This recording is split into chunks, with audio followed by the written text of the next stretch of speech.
மாப்பிள்ள,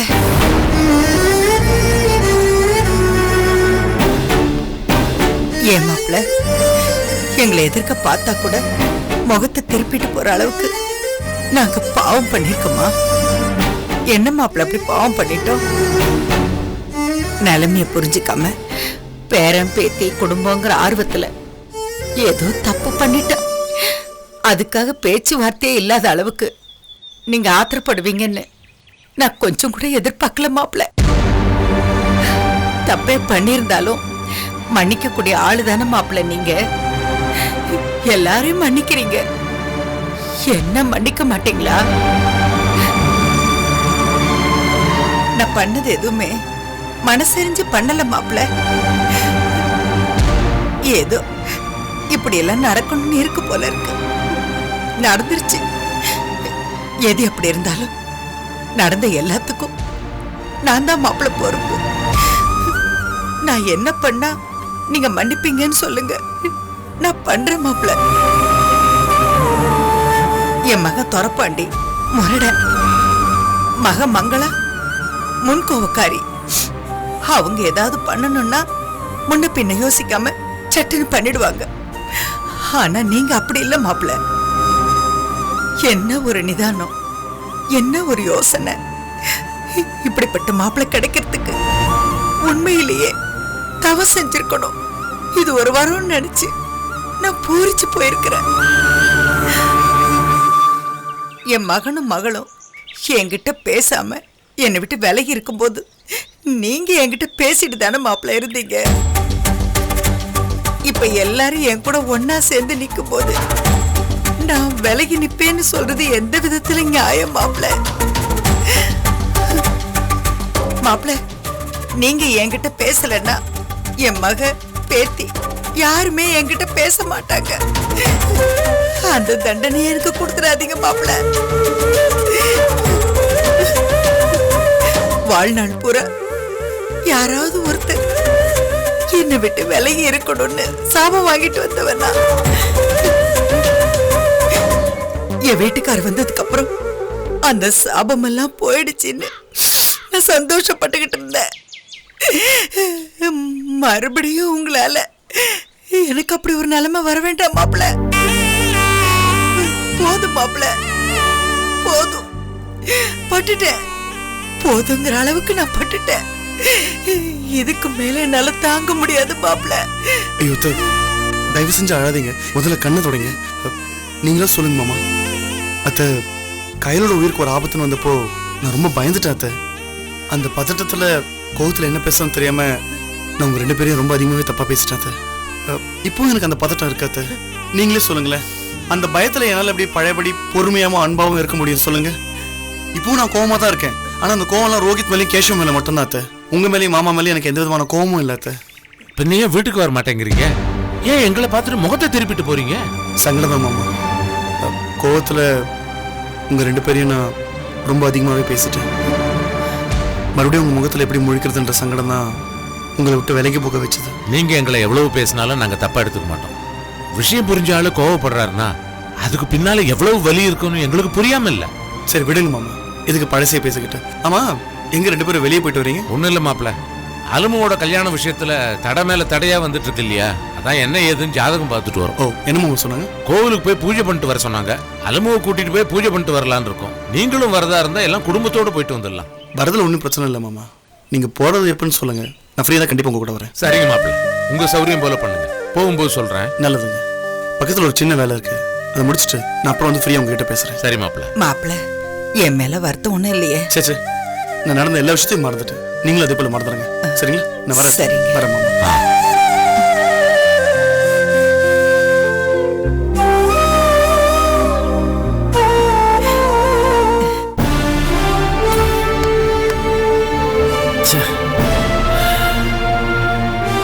நான் தான் சொன்னேன் ஆர்த்தி, அவங்க கோவமா இருப்பாங்க, உடனே போனோம்னா காரியம் கெட்டுடுன்னு. ஒரு 10 நாள் கழிச்சு போலான்னு சொன்னேன், நீ கேட்கல. இப்ப பாரு என்னாச்சு. நான் அதனோட அப்பா அம்மா இவ்ளோ கோவமா பேசுவாங்கன்னு நான் கொஞ்சம் கூட எதிர்பார்க்கவே இல்லை. அவங்களுக்கும் நமக்கும் இடையில ஐஸ் ஃபார்ம் ஆயிருக்குன்னு தெரியும். ஆனா என்னைக்கா இருந்தாலும் அதை பிரேக் பண்ணி தானே ஆகணும். இன்னொரு நாள் செய்யறத இன்னைக்கே செஞ்சிடலான்னு நினைச்சேன்.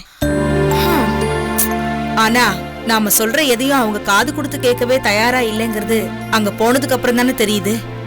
ஆக மொத்தத்துல காரியம் கெட்டு போச்சு. பிரச்சனை இன்னும் சீரியஸ் ஆனதுதான் மிச்சம். இல்ல, அவ்வளவுதான்னு அப்படியே விட்டுட முடியாது. திரும்ப திரும்ப முயற்சி பண்ணிக்கிட்டே இருக்க வேண்டியதுதான். எப்படியாவது அவங்கள சமாதானப்படுத்தி இந்த கல்யாணத்தை நடத்தியே ஆகணும். அதுல நான் உறுதியா இருக்கேன். That's all. சரி, இதெல்லாம் அப்புறம் பேசலாம். ஒரே தலைவலியா இருக்கு போயிட்டு வந்ததுல. ஒரு காஃபி கூட. மேடம், அப்படியே எனக்கு ஒரு காஃபி. சரி, நான் போய் கொண்டு வரேன். சார், ஒரு நிமிஷம் வாங்க. என்ன சார், எல்லாமே நினைச்ச மாதிரி நடந்துச்சு போல இருக்கு. ஆமாயா, எங்களை உள்ளே விடல, வெளியே நிக்க வச்சு கண்ணா பின்னான்னு பேசி துரத்தி விட்டாங்க. ஆக மொத்தத்துல இந்த கல்யாணம் நடக்க போறதில்ல. ஆமா சார், அது ரொம்ப முக்கியம் சார். இல்லன்னா நான் ஏற்கனவே சொன்ன மாதிரி கல்யாண பிரச்சனை முடிஞ்சிருச்சு, உங்க அப்பா அடுத்து கம்பெனி பிரச்சனை ஆரம்பிச்சிருவாரு. அப்புறம் அது உங்களுக்கு தான் சிக்கலா போயிடும். நடக்காதுயா, இந்த கல்யாணம் நடக்காது. நீங்க எப்படி சொல்றீங்க? ஆனா மேடம், இந்த கல்யாணத்தை எப்படியாவது நடத்தியே தீர்வேன்னு கங்கணம் கட்டிட்டுல இருக்காங்க. அவ அப்படிதான் சொல்லுவா. நாமளும் அவன் முன்னாடி ஆமா ஆமான்னு தலையாட்டு போயிட்டு இருக்க வேண்டியதான். அவ சொன்ன மாதிரி தப்பி தவறி இந்த கல்யாணம் ஓகே ஆயிடுச்சுன்னா ஏதாச்சும் பண்ணி நம்ம வேலையை காட்டி கல்யாணத்தை நிப்பாட்ட வேண்டியதுதான். யார் சார்? அதான் அந்த கொலகார பையன் வினோத் இருக்கானே, அவன் தான். நேத்துல இருந்து மாறி மாறி போன் அடிச்சுட்டே இருக்கான். நான் தான் எடுக்கல. அவன் போன்ல இருந்து அடிச்சா எடுக்க மாட்டேன்னு வேற போன்ல இருந்து கால் பண்றான். எடுத்தா பணம் கேட்டு பிரச்சனை பண்ணுவான். அதான் எடுக்கல.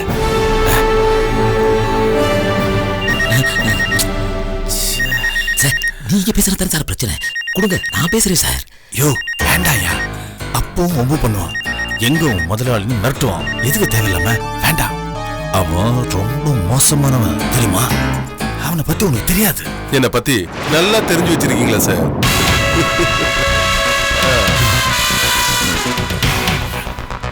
டேய், எதுக்கு இங்க வந்த? நீங்க ஒரு பெரிய பிசினஸ் மேக்னட்னு ப்ரூவ் பண்ணிட்டீங்களா சார்? ஒரு ஆளோட கேரக்டரை எவ்வளவு கரெக்டா ஜட்ஜ் பண்ணி வச்சிருக்கீங்க.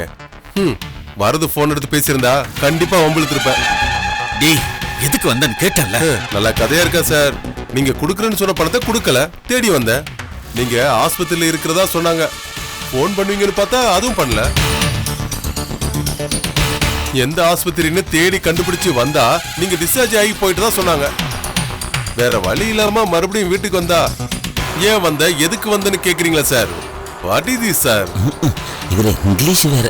இத பார், நடந்தது என்னன்னா சார், நடந்தது நடக்காதது, முடிஞ்சது முடியாதது, அறிஞ்சது அறியாதது, புரிஞ்சது புரியாதது எல்லாம் எனக்கு தெரியும் சார். தேவையில்லாம பொய் சொல்லி டைம் வேஸ்ட் பண்ணாதீங்க சார். சிம்பிளா ஒரே ஒரு கேள்விக்கு மட்டும் பதில் சொல்லுங்க சார். எனக்கு தரேன்னு சொன்னதை தருவீங்களா, தரமாட்டீங்களா? தருவீங்கன்னா எப்ப தருவீங்க? அவ்வளவுதான். இந்த ஸ்கூல்ல ஒன் வேர்டு ஆன்சருக்கு பதில் சொல்ற மாதிரி பளிச்சுன்னு பதில் சொல்லுங்க பாப்போம். சொன்ன புரிஞ்சுக்கையா?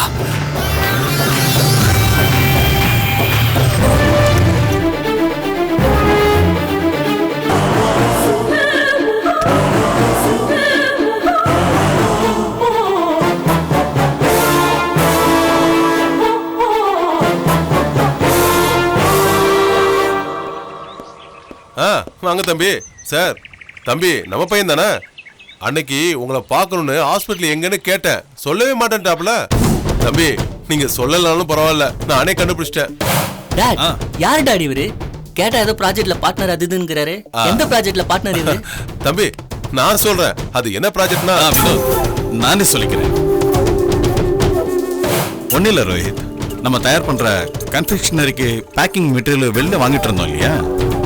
அது வெளில வாங்குறதுக்கு பதிலா நாமளே பண்ணலான்னு ஒரு ஐடியா. அந்த பேக்கிங் விவகாரத்துல இவர் கொஞ்சம் விவரமான ஆளு. அதான் இவரையும் சேர்த்துக்கிட்டு. ஆமா தம்பி, இந்த பேக்கிங்ல நான் எக்ஸ்பர்ட். எதை வேணாலும் பேக்கிங் பண்ணுவேன், எப்படி வேணாலும். தம்பி இப்ப அதெல்லாம் கேட்டாரா? ஐயா தேவையில்லாத விவகாரத்தெல்லாம் தம்பி மடியில் ஏத்திக்கிட்டு இருக்க. இல்ல சார், ஏதோ தம்பியை பார்த்ததும் ஒரு இனம் புரியாத உணர்ச்சி. என் மனசுல இருக்கிற எல்லாத்தையும் தம்பிக்கிட்ட கொட்டணும் போல ஒரு ஃபீலிங். ஓ சும்மா இருந்து தொலையா, தம்பி சோகத்துல இருக்காப்ல, இதுல நீ வேற. சோகமா? என்ன சோகம்? ஓ, தம்பியோட ஒய்ஃப கல்யாணத்தன்னைக்கு யாரோ சுட்டு கொண்டாங்கல்ல? வினோத், மறக்க வேண்டிய விஷயத்தை ஏன் கிளறிட்டு இருக்கீங்க? கொஞ்சம் பேசாம இருங்க. ஏன் சார், அதெல்லாம் அவ்வளவு சீக்கிரமா மறக்கக்கூடிய விஷயமா சார்? சரி வினோத், நம்ம அப்புறம் மீட் பண்ணலாம். நீங்க கிளம்புங்க. வாங்க மேடம். வணக்கம். ஆர்த்தி, இவருக்கு ஒரு காஃபி எடுத்துனோம். ஏன்? இல்ல மேடம், வேண்டாம். அன்னைக்கு நான் வந்தப்ப சார் ஹாஸ்பிட்டல் இருக்கிறதா சொன்னீங்கல்ல, அப்படியே ஆடி போச்சு எனக்கு. அதான் சாருக்காக சாமி கிட்ட வேண்டிக்கிட்டு ஒரு மண்டலம் விரதம் இருக்கேன். அதனால காஃபி டீ இதெல்லாம் கொஞ்ச நாளைக்கு சாப்பிடக்கூடாதுன்னு இருக்கேன். சார் பேர்ல கோயிலுக்கு போய் அர்ச்சனைலாம் பண்ணி பிரசாதம் கொண்டு வந்திருக்கேன். இந்தாங்க மேடம், இந்தாங்க எடுத்துக்கோங்க.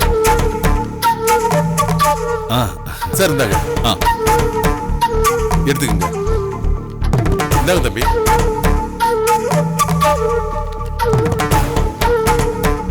ஏதோ அடிச்சவங்க இந்த அளவோட விட்டுருக்காங்க சார். உங்களை அடிச்சவன் யாருன்னு சொல்லுங்க சார், அவனை காலி பண்ணிடுறேன். என்ன கேஷவ் இதெல்லாம்? என்ன மேடம், செய்ய மாட்டேன்னு நினைக்கிறீங்களா? செய்யறேன்னு சொன்னா செஞ்சு முடிப்பேன் மேடம். சாருக்காக என்ன வேணாலும் செய்வேன், கொலை கூட செய்வேன். சார்ட்ட கேட்டு பாருங்க. வினோத், இதெல்லாம் எதுக்கு பேசிட்டு இருக்கீங்க? உங்களுக்கு என் மேல எந்த அளவுக்கு மதிப்பும் மரியாதை இருக்குன்னு எனக்கு நல்லாவே தெரியும். அத்தே, நான் சார்கிட்ட பேச அனுப்பிச்சிட்டு வரேன். வாங்க.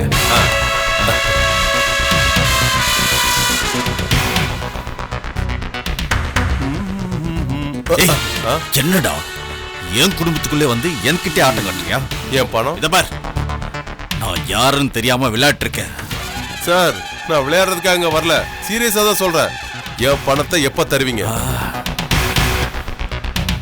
சரி, பணத்தை ரெடி பண்ணிட்டு நானே நேர்ல வந்து கொடுக்கறேன். அது வரைக்கும் பொறுத்துக்கோ. இப்படி அடிக்கடி வந்து தொந்தரவு பண்ணாத.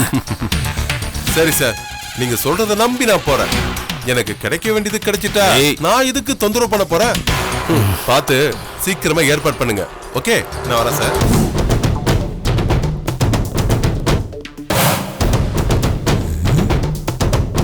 சார் என்ன சார் என்ன சார், வீடு போந்து ஓவரா அலம்பல் பண்ணிட்டு இருக்கான் சார்.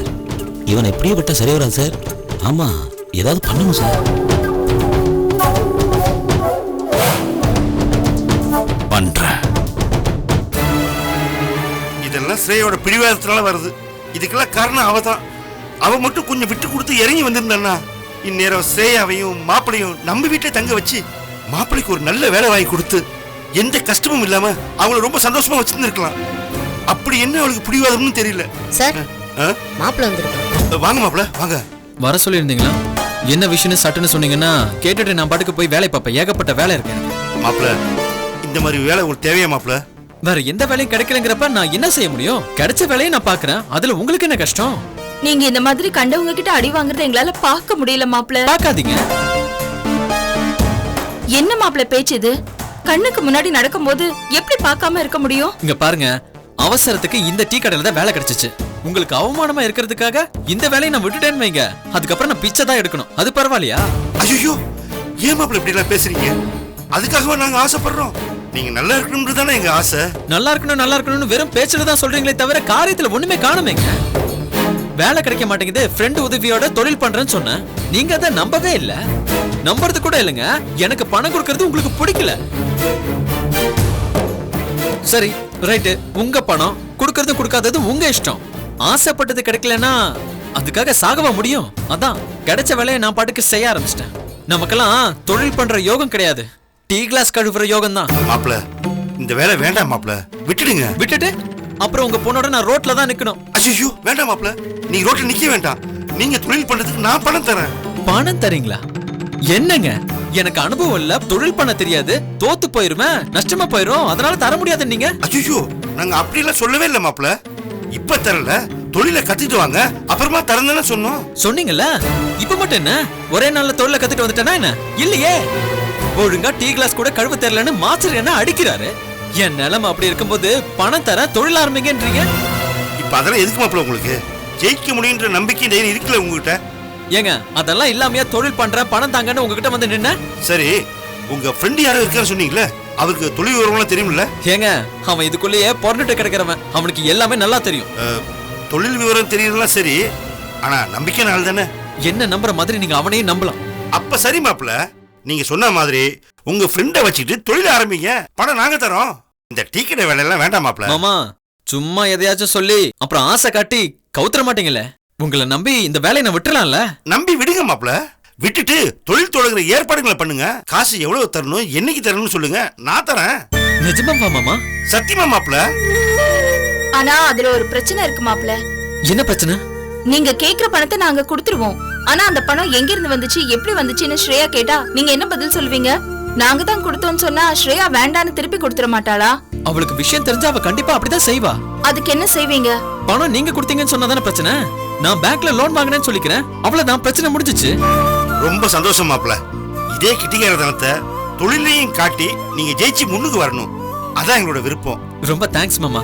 நீங்க நினைச்ச மாதிரியே நான் பெரிய ஆளா வந்து காட்டுறேன் மாமா. அதான் மாப்ள எங்களுக்கும் விருப்பம். சரி மாமா, நான் போய் டீ கடையில இனிமே வேலைக்கு வரேன்னு சொல்லிட்டு என் ஃப்ரெண்ட பார்த்து ஏற்பாடுகளை பண்றேன். நீங்க பணத்தை மட்டும் ரெடி பண்ணி வச்சுக்கோங்க. ரெடியா இருக்கு மாப்பிள்ள, செக் போட்டு கொடுத்துறேன். நீங்க எல்லா ஏற்பாடையும் ரெடி பண்ணுங்க. சரி மாமா, வரேன். வரேன் வாங்க மாமா, என் ஆசீர்வாதம் பண்ணுங்க. நல்லா இருக்கு. சரி மாமா, நான் வரேன்.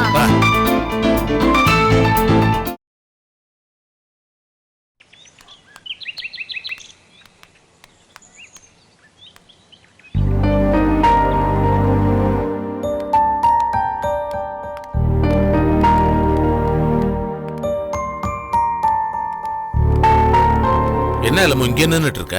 இல்லப்பா, மெயில் செக் பண்ணோம், அங்க சிக்னல் கிடைக்கல, அதான் இங்க வந்து பார்க்கலான்னு. என்னம்மா, ஏதோ பக்கத்துல போயிட்டு வரேன்னு சொன்னீங்க ரெண்டு பேரும், இவ்ளோ நேரம் ஆச்சு, எங்க போயிட்டு வரீங்க? இல்ல, உனக்கு கல்யாணம் தடைப்பட்டுட்டே இருக்குதுல்ல, ஒருவேளை உன் ஜாதகத்துல ஏதாவது தோஷம் இருக்குமோன்னு பார்க்க போயிருந்தோம். எத்தனை தடவைமா என் ஜாதகத்தை பாப்ப? இது வரைக்கும் பல தடவை பார்த்துட்டேன். அப்பெல்லாம் சொல்லாதது இப்ப சொல்ல போறாங்க? இல்லம்மா, இந்த தடவை உன் ஜாதகத்தை பார்த்து சொன்னது வேற ஒருத்தர், ஒரு ரிட்டையர்ட் ப்ரொஃபசர். ஆமாண்டா கண்ணு, அவரு உன் ஜாதகத்தை பார்த்து ரொம்ப நேரமா என்னென்னமோ கணக்கு போட்டுக்கிட்டே இருந்தாரா, எனக்கு ஒரு மாதிரி பயமாவே இருந்தது. அதுக்கப்புறம் அவர் சொல்ல ஆரம்பிச்சார் பாரு, நான் அப்படியே அசந்து போயிட்டேன். என்ன நடந்தது, அதுல என்ன பிரச்சனை இருக்கு, ஏன் நடக்க இருந்த நல்ல காரியங்கள்லாம் தடைப்பட்டுக்கிட்டே வருதுன்னு எல்லாத்தையும் புட்டு புட்டு அப்படியே தெளிவா சொல்லிட்டாருமா. அதை கேட்டதுக்கு அப்புறம் தான் எனக்கு திருப்தியா இருந்தது. அப்படி என்னமா சொன்னாரு? நீ கை குழந்தையா இருந்தப்ப பொள்ளாச்சிக்கு பக்கத்துல இருக்கிற கிராமத்துல தான் நம்ம இருந்தோம் இல்லையா, அந்த ஊரு காட்டுக்கோயில் முருகனுக்கு உன்னை எழுதி கொடுத்திருந்தேன். நீ அப்பத்துல இருந்து சாமி குழந்தையாயிட்ட. அந்த சாமி குழந்தைக்கு கல்யாணத்தை பத்தி பேசணும்னா முதல்ல அந்த சாமி கிட்ட தான் சம்மதம் வாங்கணுமா. அப்படி இல்லைன்னா தடங்கள் மேல தடங்கள் வந்துகிட்டே இருக்குமா. அதனால நாம எல்லாரும் உடனே அந்த கோயிலுக்கு போறோம். சாமி கிட்ட உனக்கு நல்லபடியா எந்த தடங்களும் இல்லாம கல்யாணம் நடக்கணும்னு வேண்டிக்குவோம். அப்படி வேண்டிக்கிட்டாலே எல்லா தடங்களும் நீங்கிடுமா. என்னம்மா சொல்ற? நான் குழந்தையா இருக்கும்போது கோயிலுக்கு எழுதி வச்சிட்டியா? அப்பா என்னப்பா இது? உங்க அம்மா சொல்ற விவரம் எனக்கே இன்னைக்குதான் தெரியும். நான் பிசினஸ் விஷயமா கொழும்பு போயிருக்கும் போது இதெல்லாம் நடந்திருக்கு. ஆனா காரணம் இல்லாம இதெல்லாம் செஞ்சிருக்க மாட்டான்னு எனக்கு தெரியும். ஆனா நான் இல்லாத நேரத்துல அவ்வளவு அவசரமா குழந்தைய கோவிலுக்கு எழுதி வைக்கிற அளவுக்கு அப்படி என்ன நிர்பந்தம்னு எனக்கு தெரியல. வரும்போதே கேட்கணும்னு நினைச்சேன், அதுக்குள்ளார ஆர்த்தி போன் பண்ணா கேட்காம விட்டுட்டேன். சொல்லு ஞானம்.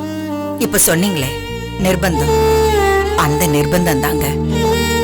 நீங்க கடைசியா வியாபாரத்துக்காக செலூன் போறதுக்கு முதல் நாள் என்ன நடந்ததுன்னு உங்களுக்கு ஞாபகம் இருக்கா? மனசு சரியில்லை, ஏதோ பதட்டமா இருக்கு, கோவிலுக்கு போகணும்னு நீ சொன்ன, போனோம். அந்த முறை நீங்க வியாபார விஷயமா செலூன் போறது எனக்கு விருப்பமே இல்லைங்க. வேண்டாங்க, போக வேண்டான்னு சொன்னேன், நீங்க கேட்கல. சரி, நீங்க ஊருக்கு போறதுக்கு முன்னாடி குலதெய்வம் கோயிலுக்கு போய் பொங்க வச்சு சாமி கும்பிட்டுட்டு அதுக்கப்புறமா போங்கன்னு சொன்னேன். அதுக்கெல்லாம் நீங்க நேரம் இல்லைன்னு சொல்லிட்டீங்க. அதனால உள்ளூர் கோயிலே போய் உங்க பேருக்கு அர்ச்சனை பண்ணோம். அர்ச்சனை பண்ணும்போது அந்த தேங்காய் அழுகி போயிருந்தது. அப்பவே என் மனசுக்கு தருக்குன்னு பட்டுச்சு. ஏதோ தப்பா நடக்க போகுதுன்னு எனக்கு தோணுச்சு. உங்ககிட்ட கேச்சுனேன். இந்த முறை ஊருக்கு போக வேண்டாம்னு சொன்னேன். நீங்க அதை கேக்குற மாதிரியே இல்ல. அன்னைக்கு ராத்திரியே கணக்கெல்லாம் என்கிட்ட ஒப்படைச்சிங்க. நாம யாருக்கெல்லாம் எவ்வளவு பணம் கொடுத்துருக்கோம், யாரெல்லாம் நமக்கு எவ்வளவு பணம் கொடுக்கணும், பேங்க் லாக்கர்ல எவ்வளவு நகை இருக்கு, இது எல்லாத்தையும் என்கிட்ட ஒப்படைச்சிங்களா? அப்பவே எனக்கு மனசு சரியில்லை. ஒருவேளை நீங்க திரும்பி வராமலே போயிடுவீங்களோன்னு எனக்கு கலக்கமா இருந்தது. நீங்க மறுநாள் காலையில ஊருக்கு புறப்பட்டு போயிட்டீங்க. எனக்கு பயம், உங்களுக்கு எதுவும் தப்பா நடந்துடக்கூடாதுன்னு பயம். அந்த நேரத்துல அந்த சரவண வேற எனக்கு தொல்லை மேல தொல்லை கொடுத்துக்கிட்டே இருந்தான். அன்னைக்கு நம்ம பெரிய பிள்ளைங்க 2 பேரும் அவங்களாவே தயாராகி பள்ளிக்கூடத்துக்கு போயிட்டாங்க. மனசுக்கு நிம்மதி இல்ல. அதனால கை குழந்தைய தூக்கிக்கிட்டு காட்டு முருகன் கோயிலுக்கு போனேன்.